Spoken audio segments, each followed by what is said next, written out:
స్పష్టంగా తెలుస్తోందన్నారు.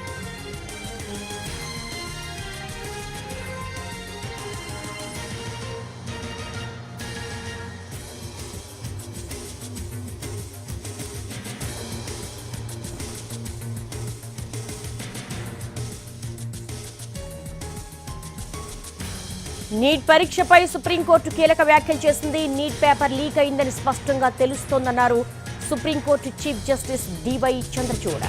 Neat UG పరీక్షను రద్దు చేసి మళ్లీ నిర్వహించాలన్న పిటిషన్స్ పై విచారణ సందర్భంగా ఆయన కీలక వ్యాఖ్యలు చేశారు. ఇది 23 లక్షల మంది విద్యార్థుల భవిష్యత్తుకు సంబంధించిన కేసని అన్నారు. లీక్ జరిగినట్టుగా తెలుస్తోందన్న సిబిఐ లీక్ ఏ విధంగా జరిగిందనేది తేలాల్సిందన్నారు. సోషల్ మీడియా ద్వారా లీక్ అయి ఉంటే ప్రభావంగా ఎక్కువగా ఉంటుందన్నారు. తప్పు చేసిన అభ్యర్థులను గుర్తించలేకపోతే మళ్లీ పరీక్షకు ఆదేశించాల్సి ఉంటుందన్నారు సిజేఐ. ఎన్ని ఫలితాలను హోల్డ్లో పెట్టారని కూడా ఆయన ప్రశ్నించారు. పరీక్షను తిరిగి నిర్వహించాలన్నది లాస్ట్ ఆప్షన్ మాత్రమే అన్నారు. నీట్ పరీక్షల అవకతవకలపై ఎన్ని ఎఫ్ఐఆర్లు నమోదయ్యాయని సిజేఐ ప్రశ్నించగా ఒక్కటే అని సమాధానమిచ్చారు ప్రభుత్వ లాయర్. నీట్ పరీక్షపై తదుపరి విచారణను గురువారానికి వాయిదా వేశారు.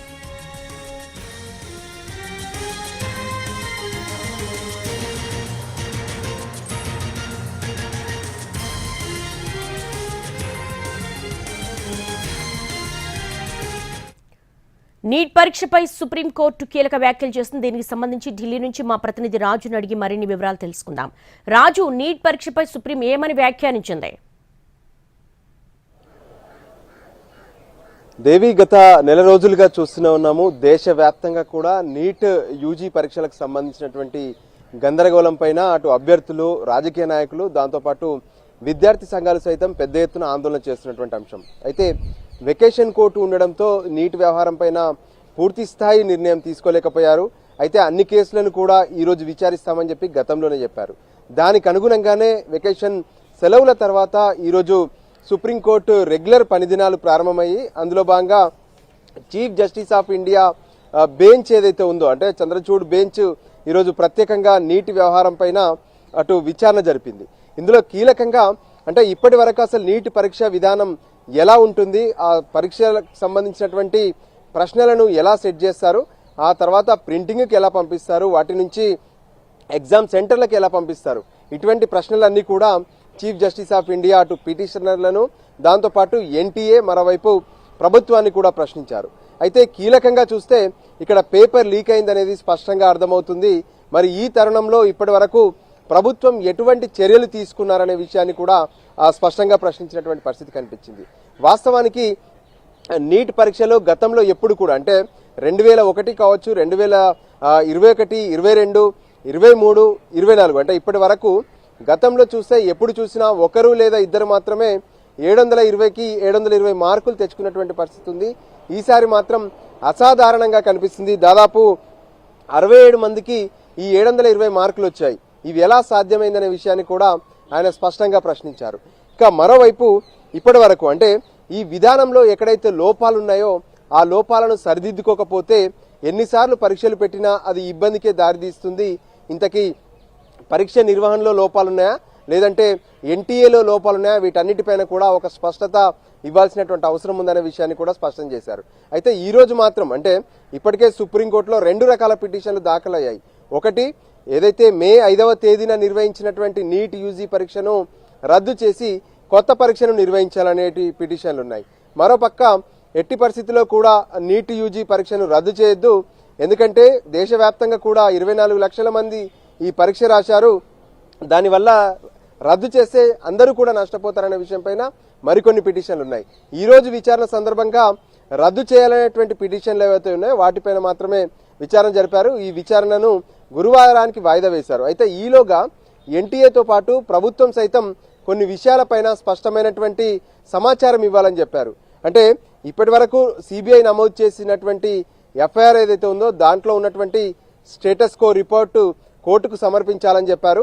దాంతోపాటు ఎన్టీఏ అంటే ఈ లీకేజీకి సంబంధించి క్వశ్చన్ పేపరు ఎక్కడెక్కడ లీక్ అయింది ఏంటి అనే దాంతోపాటు దానికి సంబంధించినటువంటి టైమింగ్స్ ఏమైనా నోట్ చేశారా అనే అంశాలపైన కూడా ప్రత్యేకంగా సిజేఐ ప్రశ్నించారు. సో ఓవరాల్గా చూస్తుంటే కూడా అంటే దేశవ్యాప్తంగా 4750 సెంటర్లలో ఈ పరీక్ష నిర్వహిస్తే మొత్తం 571 పట్టణాల్లో ఈ పరీక్ష నిర్వహించారు. విదేశాల్లో కూడా ఈ పరీక్ష నిర్వహించారు 14 ఏదైతే ప్రాంతాల్లో విదేశాల్లో.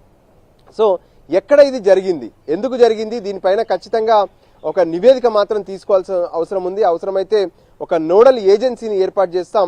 ఏ నిర్ణయం తీసుకున్నా సరే ఖచ్చితంగా అంటే మిగతా ఎవరైతే అభ్యర్థులు ఉన్నారో అంటే 24 లక్షల మంది అభ్యర్థులను దృష్టిలో పెట్టుకొని ఈ నీట్ వ్యవహారం పైన నిర్ణయం తీసుకోవాల్సి ఉంటుంది.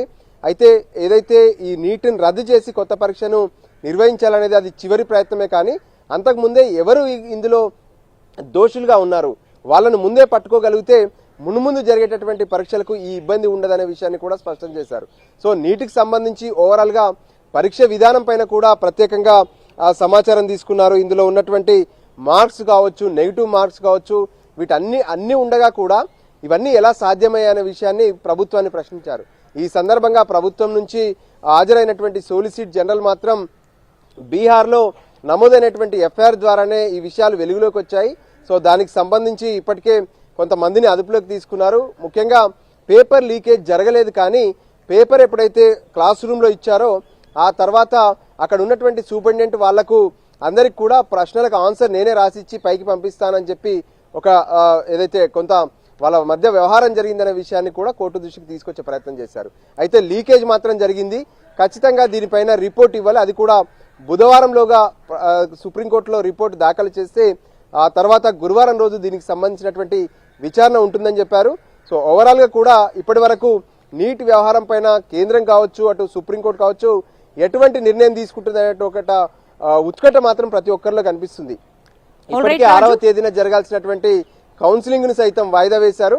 దానికి అనుగుణంగానే ఇక దీనికి సంబంధించినటువంటి వ్యవహారం పైన గురువారం పలు కీలక నిర్ణయాలకు సంబంధించినటువంటి ఆర్డర్స్ కూడా వెలువడే అవకాశం కనిపిస్తుంది. Devi. Right Raju, thanks for the live updates.